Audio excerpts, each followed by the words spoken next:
All right, here we go.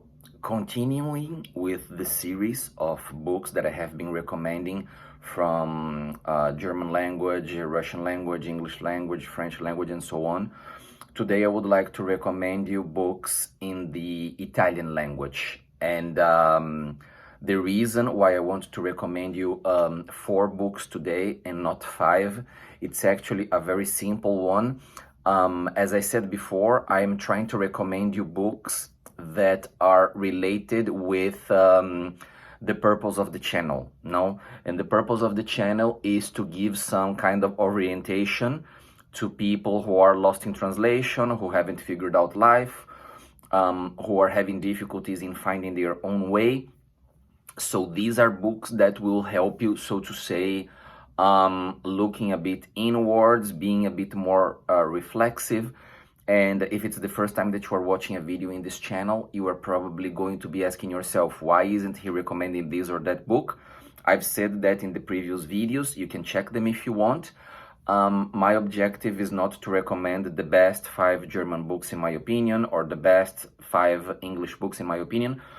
My idea is to recommend you books in each of these languages, not only for you to get in touch with the culture, but to go in a specific direction. And the direction that I am trying to propose in these videos is the direction of introspection, looking inwards, being a bit more reflexive, understanding a little bit the world around you, and not necessarily getting the best stories or anything of the genre. So I'm going to recommend you in Italian 4 books and not 5, because I really could not find.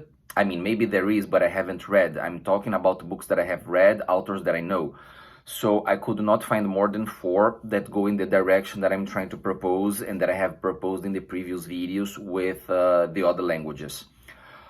Maybe this will be the last one on this thread, or maybe I'll do one for Spanish, because you also got some good stuff in Spanish. I thought about making in Portuguese, but I'm not so sure whether people read Portuguese or not. I'm not even sure if people read the other languages that I have suggested. So let's see. Maybe I'll just do it, and whoever reads in those languages will be able to read these books, because of course I would like you to read them in the original for obvious reasons. To take a dive into the culture, to take a dive into the way those cultures see the world. And of course, because translations are always a little bit complicated, they're always a little bit tricky.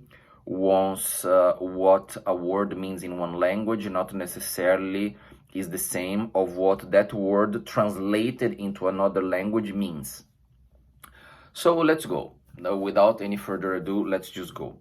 We're going to start with a very famous author, which is Dante Alighieri. And no, I'm not recommending you La Divina Commedia, because the book that I have separated has a stronger relationship, in my opinion, with what we are proposing in this season for books recommendations, so to say. The book that I'm going to propose you is a book that is called La Vita Nuova. And La Vita Nuova, it's a book exactly about a new life, about a new beginning, about a new start. And Dante is going to teach you, literally, not only tell you, he's going to teach you all the forces that play in this movement of changing, of change, of starting a new life, of going to something new. And I've read it many years ago, and coincidentally I'm starting to have some changes now in my life, so I'm thinking about revisiting the book, because it caused me a very good impression the first time I read it. And I think you should have a look in terms of changing life, understanding life, what happens when you want to make a change, what are the forces that play in that dynamic.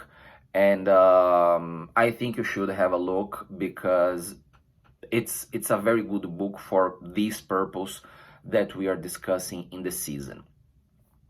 Second book that I want to recommend you, you will find strange at first, but trust me, it has all the sense in the world. You will not think immediately that it is related with changing your life, becoming more introspective, figuring things out, finding a way, and so on.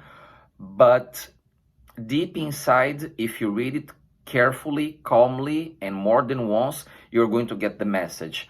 It's a book from Italo Calvino, which is called Why Reading the Classics? Perché leggere I classici?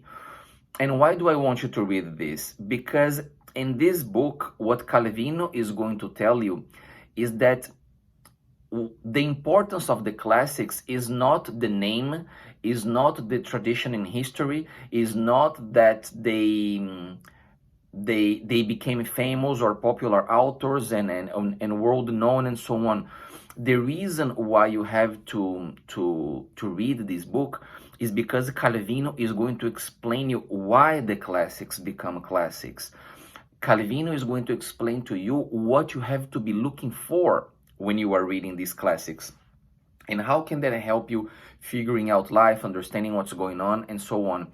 It will help you because when he tells you what the classics can teach you, when he tells you what you should be looking for when you read the classics, when he explains to you what happened to the classics that made them become classics, you're going to understand that there are certain things that are common to most of them. You are going to understand that there are certain things that you are going to find in these writers, in these authors' books. And you are going to understand as well that there is always a certain type of knowledge that they are trying to share with you. And this is what I want you to get from this book. This is what I want you to get in terms of understanding. It's not a formula for life, or it's not going to tell you how to figure things out, but it's going to give you tools that will help you understand how to do things. At least that's my perception of the book. At least that's the impression that I've had after reading it. And I hope that somehow it will affect you in the same way. Fourth book that I want to recommend you is also from a super classic from the Italian language. Unfortunately, is not as known as Dante or Machiavelli, but it's one of those great thinkers that somehow, for some reason, have been forgotten in time, in history, and only Italians that are really dedicated to literature, philosophy, politics, and so on read him, which is Petrarca. And I would like you to read from Petrarca a book called De Vita Solitaria, The Lonely Life, so to say, which doesn't mean in that context that you are lonely in the terms of you feel that you are missing something, something is lacking. That is not the case. Vita Solitaria for him is more about the possibility that you have of having a life in which you have time for knowledge, in which you have time to dedicate yourself to study, to have a kind of contemplative life, to use an ancient language. It will try to show you through many stories, including personal stories, how you need and how important are moments of isolation, moments of introspection, moments of you being with yourself, dedicated to think and nothing else. And if I'm not wrong, I would really need to check that to not give you wrong information, but I would just throw it out there because it's not going to damage the reading. I think he wrote it in Latin, not in Italian. But nevertheless, if you cannot find the Italian version, get a translation in worst case scenario, but don't miss the opportunity if you have the chance to read it. And of course, if you read Italian, any collected works, any master works of Petrarca will have it because it's one of his major books. It's one of his most important writings. Last but not least, the last one that I want to recommend to you is from another great Italian writer, also as big in my opinion as Petrarca, Dante, and so on, but also one of those that has been left behind, which is Giacomo Leopardi. And Giacomo Leopardi wrote a book called Zibaldone. There is no translation for it as far as I'm concerned. Whenever they make a translation of this book, the original title is preserved. It's Zibaldone, the way it was written in Italian, and they keep it. And the thing is the following: it is not a complete book. He never finished.